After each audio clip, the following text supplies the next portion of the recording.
అన్నది నా లైఫ్‌కి నేనెంత అర్థాన్ని ఇచ్చుకున్నానో ఈరోజు నేను ఒక్కసారి వెనక్కి తిరిగి చూసుకుంటే, ఎక్కడెక్కడ నన్ను నేను మిస్ అయిపోయాను. ఎక్కడెక్కడ మళ్ళీ నాలో నేను ఉన్నతంగా ఎదగాలి అన్న కోరిక గాని, మళ్ళీ నన్ను నేను సరిచేసుకోవడం. అంటే యాక్చువల్‌గా ఏంటంటే ఊరినే ఒక మార్గంలో వెళ్తూ ఉంటాము. ఆ మార్గం అంతా కరెక్టే కదా! అన్న వేలో ఉండి ఉంటాము. సడెన్‌గా కొన్ని డిస్ట్రాక్షన్స్ వచ్చేసరికి, అయ్యో! నేనిలా అనుకున్నాను. ఇలా కాకుండా ఇంకో రకంగా అయితుంది అన్న దానికే ఆలోచిస్తాము.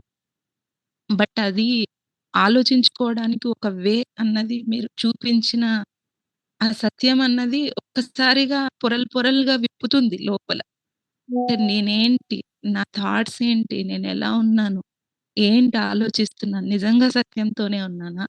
నిజంగా అబద్దాలు ఆడకుండానే ఉన్నామా లైఫ్‌లో? ఎక్కడ ఏం జరుగుతుంది లైఫ్‌కి అన్నది ఒక్కసారి తనివి తీరా లైఫ్‌ని చూస్తుంటే ఇన్ని రోజులు ఒక లెక్క, ఇప్పుడు ఒక లెక్క అన్నదే అర్థమైంది లైఫ్‌కైతే.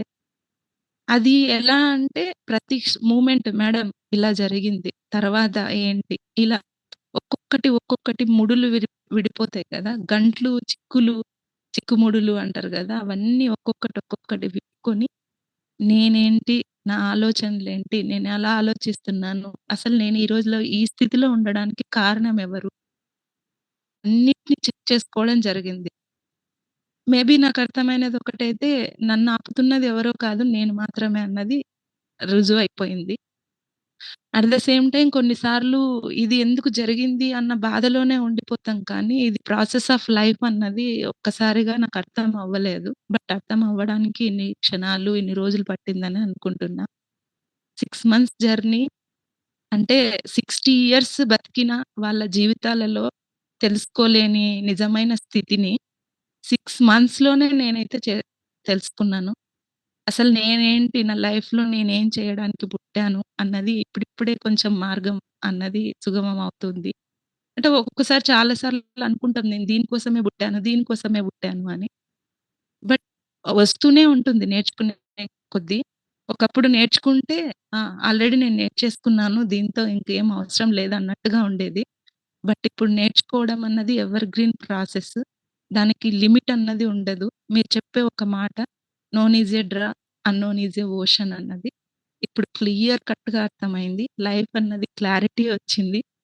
మబ్బులన్నీ విడిపోయినాక లైఫ్ ఎలా ఉంటుందో అలా అంతే స్లోగా అంతే ముందుకెళ్తుంది. దీంట్లో ఏంటంటే ఒకప్పుడు దుఃఖమొస్తే నాకే ఎందుకు దుఃఖమొస్తుంది అని అనుకున్నాం కానీ దుఃఖం కూడా ఒక యాస్పెక్ట్. దీన్ని గూడా మనం జయించాల్సి ఉంటది అన్న విషయం తెలిసేది కాదు ఇన్ని రోజులు. బట్ అది చాలా నేర్పిచ్చేసింది లైఫ్‌కి. దానికి గూడా ధన్యవాదాలు చెప్తూ, మీలాంటి ఒక మెంటర్, ఒక గైడ్ మమ్మల్ని నడపడానికి నిజంగా లైఫ్‌లో ఆ పైనుండొచ్చిన మా మాలాంటి వాళ్ళకు ఒక దేవతే అనైతే నేను నమ్ముతాను మేడం ఎప్పటికి. అంటే ఇవి పొగడ్తలు గాదు. బట్ నా లైఫ్‌లో నేను ఆచరణాత్మకమైన జీవితం జీవిస్తానా లేదా అన్న డైలమాలో గూడా ఉండిపోయాను చాలా ఏళ్ళు. బట్ జీవించటానికి ఒక వ్యక్తి ఉన్నారు. ఆల్రెడీ వాళ్ళు జీవిస్తున్నారు. వాళ్ళని చూసి నువ్వు కూడా అలా తయారవ్వాలి అన్నది మీరే నాకు నిదర్శనం. అంటే రోల్ మోడల్ ఎవరు అని ఎవరైనా అడిగితే ఫస్ట్ మీ పేరే చెప్తాను నేను. అంటే అంతకుముందు రోల్ మోడల్స్ ఎవ్వరు లేరా అంటే నిజంగా నాకు తెలియదు. రోల్ మోడల్ అన్న విషయానికి కూడా అర్థం తెలియదు నాకప్పుడు. బట్ ఇప్పుడు తెలుసు. అంటే లైఫ్‌ని ఎలా ఫుల్‌ఫిల్‌గా జీవించాలి అన్నది మీ ద్వారానే నేను నేర్చుకున్నాను. నా లైఫ్‌లో ఎటువంటి ఆహ్, అంటే ఏ రకంగానూ నేను అంటే ఒక లోపాన్ని గాని, ఇంకొకటి ఏది వెతకలేని మొదటి వ్యక్తి మీరే నా జీవితంలో. మిగతా వాళ్ళందరి జీవితాలలో నేను నాకక్కడ నచ్చలేదు, ఇక్కడ నచ్చలేదు అని చెప్పాను. బట్ నాలో గూడా లోపం ఉంటదది. నేను కాదని చెప్పను. బట్ నాకు 100కి 200% నచ్చిన మొదటి వ్యక్తి అయితే మీరే. ఆహ్, ఏది మీరు ఏది చెప్పినా దాన్ని ఫాలో అవుతూ ముందుకెళ్ళాను. కొన్నిసార్లు నా సంస్కారాలు గూడా ఉన్నాయి. బట్ వాటిని నేను ఎన్ని సార్లు మార్చుకోవాలని చూసినా బట్ అక్కడ నాకే తెలియకుండా వెళ్ళిపోతూ ఉన్నాను. కానీ మళ్ళీ ఆలోచిస్తున్నాను. మేడం ఇలా అన్నారు. సో, ఇలా అని. ఈ 6 మంత్స్ జర్నీ అన్నది మనిషి ఒక 100 ఏళ్ళు బతికితే, ఆ 100 ఏళ్లలో ఎలా జీవించాలి అన్నది మాకు మీరు నేర్పించారు. అందుకు వేల కోట్ల కృతజ్ఞతలైతే తెలియజేస్తున్నాను మేడం మీకు.